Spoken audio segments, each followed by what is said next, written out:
everyone, so today I'm going to my ice cream from Watson or from Watson. Nagbaya ako ng aking mga skincare. So this is my skincare. I don't know if tama ba yung nabili ko. Yeah, I am the fan of Lux Organic.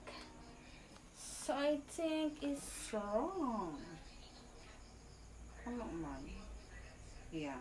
Oh, so tama siya. Paubos na kasi ito guys. Oh. Yung whitening reaper. So I got this one. This is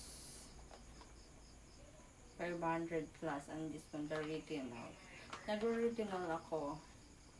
Siguro naglalagay ako nito mga 3 times a week because advisable siya for 2 times a week. So this is not a sponsor and I am a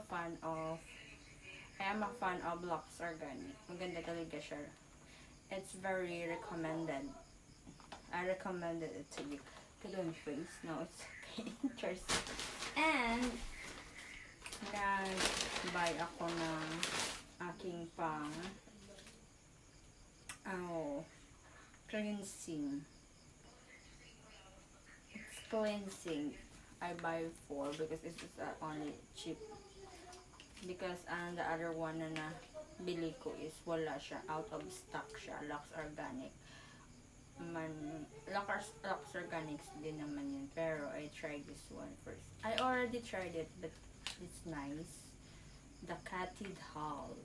Yan, it's nice. So, I bought 4. So, that is for today's video, guys.